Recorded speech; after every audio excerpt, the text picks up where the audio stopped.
안녕하십니까, 권영걸입니다. 제 머리 강연 파국을 넘어 신문명을 열어가는 디자인을 시작하도록 하겠습니다. 파국이라고 하면은 이 어떤 일이나 사태가 결단이 나 있는 상태를 이야기하는 것인데, 지금 지구촌에 어떠한 일들이 일어나고 있는가를 함께 보도록 하겠습니다. 파국의 증거들입니다. 대기질, 수질, 폐기물, 화학물질과 같은 환경 오염, 오존층 파괴, 산성비, 지구온난화, 도시사막화, 기후변화와 같은 현상, 그리고 폭발적인 인구 증가, 그리고 노령화, 에너지를 과소비하는 도시들이 늘어나고 있습니다. 또 그러한 현상과 더불어 자원의 고갈과 금융위기가 일어나고 있습니다. 문명 간 대립, 종교 간 충돌, 테러와 핵전쟁과 같은 일들이 지구 도처에서 일어나고 있습니다. 이것은 유기체인 지구를 분할해서 국가를 다 만들고 있는데, 이 국가라는 국지적인 어떤 영역에 관한 것이 아니고 이 지구촌 전체에 관한 일들입니다. 숲을 지키지 못하면 문명을 지키지 못합니다. 지금 이 말을 한 사람은 200년 전에 이 샤토브리앙 백작인데요, 프랑스의 브레타뉴에 있는 어느 백작의 말입니다. 오늘날은 우리에게는 상식이 되어 있습니다. 인류 4대 문명권을 보면은 전부 강을 끼고 탄생을 했죠. 그리고 비옥한 땅이 있습니다. 그리고 풍부한 숲이 있었습니다. 그러나 오늘날 메소포타미아나 이집트나 인도나 그 4대 문명권 어디를 가도 사막화되어 있습니다. 완전히 황폐화되어 있습니다. 숲을 지키지 못한 문명들입니다. 17세기로 들어오면서 기계론적 세계관이 탄생했습니다. 이 기계론적 세계관은 이 데카르트와 같은 이 철학자이자 수학자가 필두가 되어 가지고 그를 추종하는 철학자들이 이루어낸 것입니다. 그들은 사물과 현상이 전부 어떤 이 수학적인 원리, 어떤 기계적인 운동으로 이루어진다고 이야기를 했습니다. 세계는 더 이상 쪼갤 수 없는 어떤 입자로 이루어진 것이고, 자연은 그 입자들이 서로 만나고 헤어지고 분리되고 결합하면서 이루어진 것이라고 생각을 했습니다. 모든 사상은 수학적으로 객체화할 수 있고 증명할 수 있는 것이라고 생각을 했습니다. 이러한 믿음이 이 자연을 생명이 없는 물질로 보는 시각을 낳았고, 그것으로 인해서 자연을 혹사하고 착취하는 그러한 문명이 탄생하게 됩니다. 서구 철학은 소크라테스에서 발현되어 가지고 데카르트와 칸트로 이어지면서 인간의 이성에 특권적인 지위를 부여했습니다. 이러한 것이 기독교적 세계관과 합세해서 인간을 만물의 지배자로, 모든 것의 주인으로 그 지위를 세웠습니다. 이성에 주목한 서구가 내부적으로는 과학과 기술을 발전시켰지만 그 외부적으로는 식민지 건설과 교역을 확대하면서 산업사회가 태동되었습니다. 산업사회는 대량 생산과 대량 소비를 통해서 과거의 삶과 전혀 다른 풍요로운 사회를 이루어 나갔습니다. 그 이후에 대서양 저편의 신대륙에서 신문명이 탄생했습니다. 미국이 독립하기 전부터 1630년대부터 하버드, 예일, 프린스턴, 유펜 등과 같은 대학들이 이미 설립되었습니다. 제도 교육권에서 과학을 탐구하는 일이 일어났고, 저 멀리 영국과 같은 귀족 제도가 뿌리 깊은 그 지역에서 온 사람들이 이 귀족 제도를 철폐하는 그러한 이 변화가 있었습니다. 1860년대로 들어와서 남북 전쟁이 일어나고 북군의 승리로 노예제가 완전히 폐지됩니다. 그러면서 신분제가, 오랫동안 해묵은 신분제가 이 철폐되기에 이릅니다. 미국은 다양한 문화적 배경을 가진 다양한 인종들이 모여서 이루어진 나라입니다. 그들은 자유평등의 정신적인 가치를 구가했고 유럽의 귀족들 그리고 왕족들이 누리던 그러한 삶보다 더 풍족한 대중 소비 사회를 이루었습니다. 이른바 위대한 대중사회가 탄생을 한 것입니다. 미국적 인더스트리얼리즘의 대명사가 이 포드주의, 이 포디즘입니다. 그들은 이 컨베이어 시스템에 의해서 철저하게 분화된 기능을 가진 사람들이 생산성의 한계를 돌파하는 그러한 생산성 혁명을 이루었습니다. 새로운 형태의 산업화가 이루어졌고 그것에 따라서 새로운 형태의 민주주의가 건설되었습니다. 미국은 두 차례 세계대전을 통과하면서 경제 총량을 확대할 수가 있었고 그러한 과정을 거쳐서 세계 질서의 수호자로 그리고 세계 경제의 지배자로 등극을 했습니다. 그들은 대량 생산 체제를 구축했고 대량 소비 체제를 구축해서 풍족한 소비 생활을 할 수 있었습니다. 미국의 이 인더스트리얼리즘을 들여다볼 수 있는 사례로 1949년에 취임한 트루만 대통령의 취임사를 한번 제가 인용을 하겠습니다. 트루만 대통령은 오늘날까지도 그 당시 어려웠던 나라의 경제를 일으킨 분입니다. 많은 존경도 받고 있지만 그분의 취임사에는 여러 가지 정책들이 나오는데 제4정책 부분에서 이런 연설을 했습니다. 우리는 더 많은 생산을 해야 된다. 더 많은 소비를 해야 된다. 그리고 더 많은 투자를 해야 되고 교역량을 늘리는데 국민의 역량을 모두 집중해야 된다. 그래야 우리에게는 행복이 온다. 이런 연설을 했습니다. 지금의 기준으로 보면은 참으로 어이없는 논리가 아닌가 이런 생각을 합니다. 한 10년이 지나자 여러분들 아마 다 기억하실 겁니다.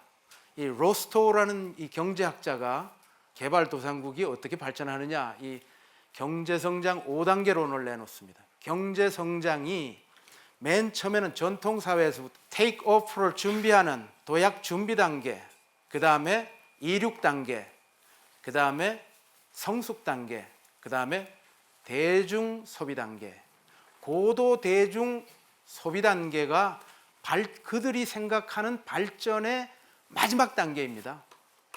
마지막 발전의 의미는 뭐냐? 대량으로 소비하는 그러한 단계라고 생각을 했습니다.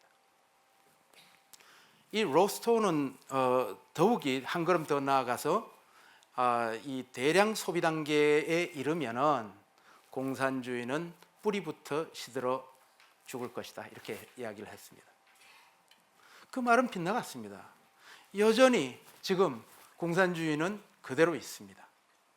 그리고 그러한 대량 소비로 인해서 공산주의가 고사되지 않습니다. 이게 미국의 이데올로기를 볼 수 있는 대목을 잠깐 한두 가지 소개를 드렸습니다. 이 대중사회를 열은 이 위대한 사회체제가 오늘날 지구환경 위기를 촉발시킨 장본인으로 지목되고 있습니다. 미국은 세계 인구의 4.4%밖에 되지 않습니다. 그러나 세계 석유 소비량의 30%를 소비하고 있는 나라입니다. 석유가 만들어지는데 2억 년에서 3억 년이 걸리는데 이것을 200년에서 300년 사이에 지구촌에서 이 석유를 소비하면서 이제 고갈시켜 가고 있습니다. 또 오랫동안 세계 최대 이산화탄소 배출국이었습니다. 얼마 전에 중국으로 이제 바뀌었지만 이런 것이 이 위대한 유토피아의 명암입니다. 미국은 지난 1세기 동안 100년 동안 지구 대기에 뿜어낸 온실가스가 30%입니다.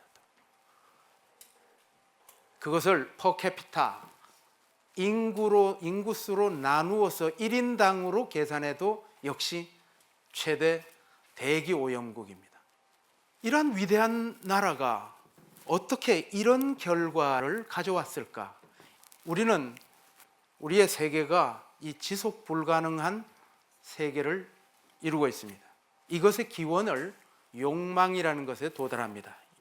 중세기까지만 하더라도 욕망은 제어하고 검소한 삶을 살아야 하는 것이 미덕이었습니다. 욕망은 죄악이었습니다. 그러던 것이 르네상스 이후에 욕망은 발전의 동인이 되었습니다.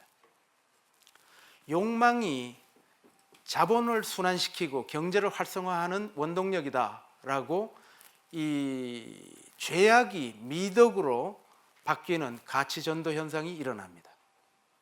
대량 생산, 대량 소비 사회체제가 이루어지고 자연에 대한 혹사, 무차별적인 착취가 이루어지면서 자원의 고갈과 생태계 파괴가 일어났습니다. 일리아 프리고진이 이야기하기를 20세기는 인류가 문명의 거대한 거보라고 예찬하고 있는데 사실은 유기성을 잃어버린, 통합성을 잃어버린 통합적인 시각의 빈곤이 극에 달한 세기라고 이야기를 했습니다. 먼 훗날 사가들이 암흑기로 기록할 것이라고 이야기를 하고 있습니다. 이 근대화를 이끌어온 서구의 관점은 그 본질적으로 총체성과 복잡성을 결여하고 있었습니다. 단편적인 시각으로 세계를 바라봤고요. 이러한 서구의 관점이 대항해 시대를 거쳐서 또 서구 열강의 식민지 경영을 통해서 그리고 두 차례의 세계대전을 통해서 세계의 보편으로 바뀝니다. 그 구조를 들여다보면 더 높은 성장은 더 많은 소비를 해야 되는 것입니다. 그것은 후세가 써야 할, 우리의 후손들이 써야 할 자원들을 앞당겨 가불해서 외상으로 앞당겨 써버리는 약탈의 다름 아닙니다. 또 지구촌이 공동으로 번영해야 할 지구촌이 제3국의 자원을 선진국이 빼앗아 쓰는 약탈의 다름 아닌 것입니다. 그러면 이때 디자이너는 뭐 했냐? 20세기에서 21세기로 넘어올 때 디자인을 미래를 이끌 3대 성장 동력으로 얘기했습니다. 3D 여러분들 다 기억하시죠? 디자인, DNA, 디지털. 이렇게 예찬되던 이 디자인이 21세기 10년도 지나지 않아서 여러분들이 한번 검색을 해보시면 아실 것입니다. 디자인은 만악의 씨앗처럼 이야기되고 있습니다. 도대체 어떠했길래 디자인에 대한 시각이 이렇게 바뀌었을까? 모든 것이 합력하여 악을 이룰 때 디자인이 악의 우편에 있었다 이거예요. 보면은 디자인은 자연의 질서와 사회의 질서를 중재하는 중재자여야 합니다. 그런데 디자이너는 산업화와 물질 문명의 확산을 추동하는 세력들이었습니다.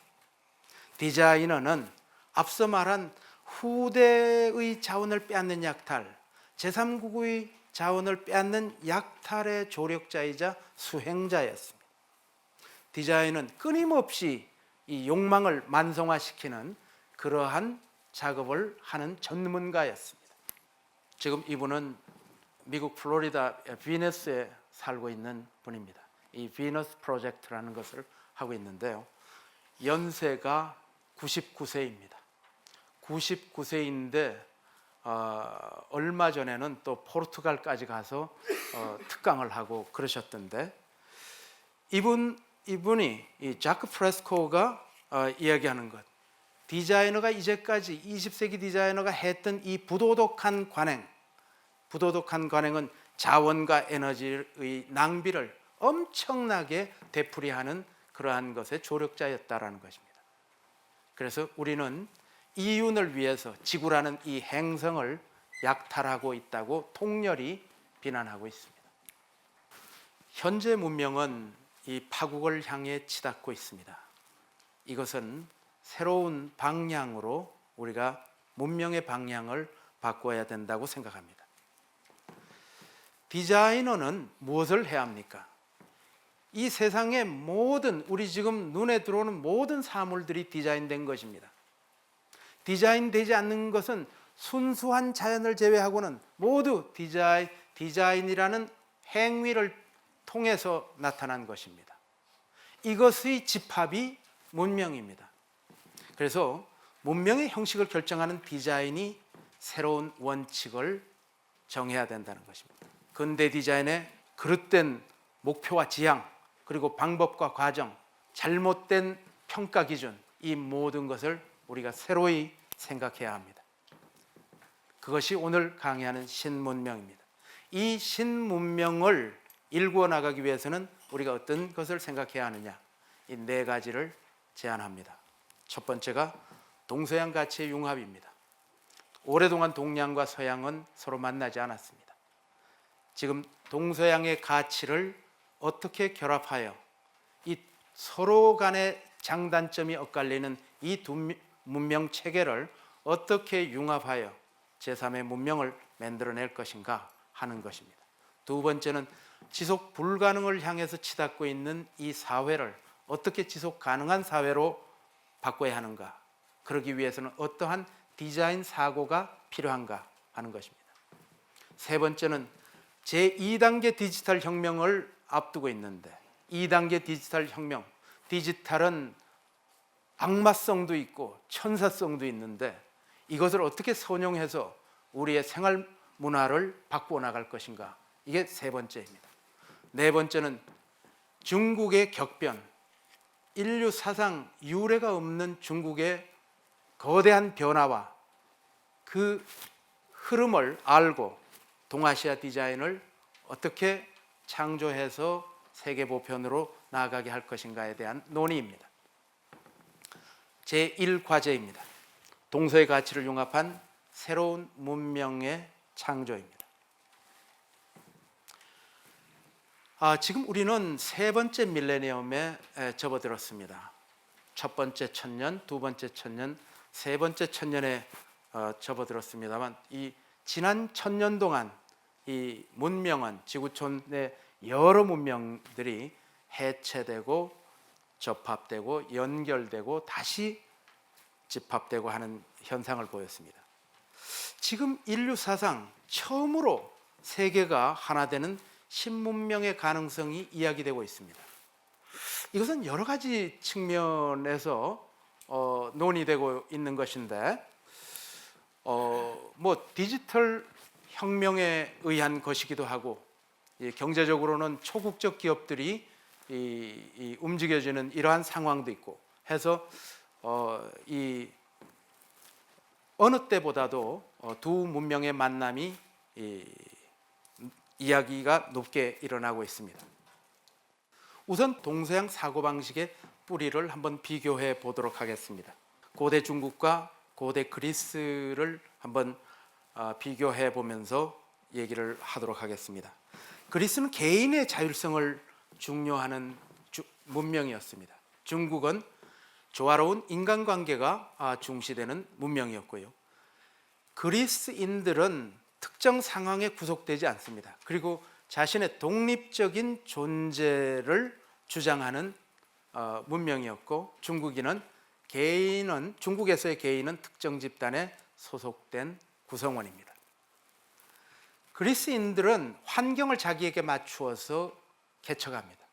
그러나 중국인은 자신을 주변 환경에 맞추도록 수양을 하는 그러한 모습을 보였습니다. 기독교는 신을 향한 열정, 신을 향한 헌신, 기름 부음 받음과 같은 갓과 나와의 대응적 관계이지만, 이 유교는 군신 간에는 의가 있어야 되고, 부자 간에는 친함이 있어야 되고, 부부 간에는 구별함이 있어야 하고, 장류 간에는 질서가 있어야 하고, 부모 간에는 믿음이 있어야 한다. 이런 모든 것이 이 관계적인 존재로 규정되어 있습니다. 고대 그리스는 해안가에 위치해서 상업이 번성한 나라입니다. 그것에 반하여 고대 중국은 전통적인 농경 사회에 기반하고 있습니다. 상업과 과학의 발달로 이 토론과 토론 문화, 이 논쟁 문화가 발달한 쪽이고, 중국은 농업 사회이기에 협동이 중요한 가치이었습니다. 서양인은 개인의 업적을 얘기하고 동아시아인들은 집단의 영광을 주로 얘기합니다. 무슨 큰 저수를 했거나 큰 상을 받거나 큰 일이 있을 때 뭐 이 영광을 뭐 나의 아내에게 바친다, 뭐 이렇게 하는 경우가 많고, 동아시아인들은 거의 대부분이 모두 도와주신 덕분입니다, 이렇게 인사하는 것과 같은 문화적 차이가 있습니다. 서양의 어머니는 자녀의 독립심을 키우려는 데 이 포커스가 맞추어져 있고요. 동양의 어머니는 타인과의 관계성을 강조합니다. 타인의 마음을 읽는 연습을 어릴 적부터 어머니가 시킵니다. 서구의 아이는 태어나는 순간부터 이 부모와 다른 침대를 사용합니다. 아버지, 엄마의 침대를 한 번도 사용할 기회가 없습니다. 그러나 가령 중국의 아이는 이런 풍경 많이 보죠. 어린이를 방 가운데 이렇게 놓고 어른들이 빙둘러 앉아서 보고 있는 모습. 그 어린이는 어릴 때부터 그 수많은 시선과의 관계성 속에서 자아를 형성하는 그러한 문화입니다. 서양인은 자존감이 강합니다. 동양인은 겸손이 미덕입니다. 미덕을 넘어서 겸손은 의무이기도 합니다. 서양 문명은 이 분열 속의 경쟁을, 동양 문명은 통합 속의 조화를, 그리고 이성에 근거한 분석을, 한쪽에서는 직관적 통찰을, 이렇게 서로 다른 모습을 보입니다. 지금 여러분들이 보시는 것은 레오나르도 다빈치의 인체 해부도입니다. 한쪽은 중국의 내경도입니다. 굉장히 도가적인 발상인데요, 인체를 소우주로 보고 이것을 하나의 자연으로 보는 그러한 그림입니다. 한쪽은 분석적으로 보는 눈이 있고, 한쪽은 환경적으로, 전체적으로 보는 시각을 가지고 있는 문명입니다. 이 두 문명은 서로 간에 편성을 가지고 있습니다. 어느 쪽이 더 완벽하다라고 할 수 없는 장단점이 엇갈리는 그러한 편성을 가지고 있기 때문에 두 문명이 만나서 더 온전한 문명으로 나아갈 수 있는데, 이 두 문명은 그러지를 않았습니다. 오랫동안 협력 조화를 통한 상생을 하지 못했고, 동서를 뛰어넘는 문명을 잉태하지 못했습니다. 서로 간에 오고 가지 않는다. 청나라 이 걸륭제가 영국의 조지 3세에게 보낸 편지, 그때 메카트니라는 이 사신이, 이게 특사가 왔고, 보낸 편지를 보면은 이 천자의 나라에는 부족함이 없으니 귀국과 아무런 교류를 할 필요를 느끼지 않는다고 합니다. 문을 열거나 마음을 열거나 문명을 한번 논의하거나 하는 태도가 없었습니다. 전혀. 아편 전쟁은 지금으로부터 170년 전에 일어났던 사건입니다. 이 인류 사상 가장 부도덕한 이 전쟁인데, 이 전쟁으로 통해서 중국은 강제된 개방을 하게 됩니다. 그때 물밀듯이 밀려오는 이 서구 문물에 대해서 거기에 대한 대응 논리로 중국은 중체소용을, 우리 한국은 동도서기를 말했습니다. 중체소용은 중학위체 서학위용의 뜻이죠. 이 중학은 유교 경학을 본체로 두고, 이것은 중심에 두고, 서구의 이 정치제도, 과학기술 이런 것은 유연하게 받아들이겠다.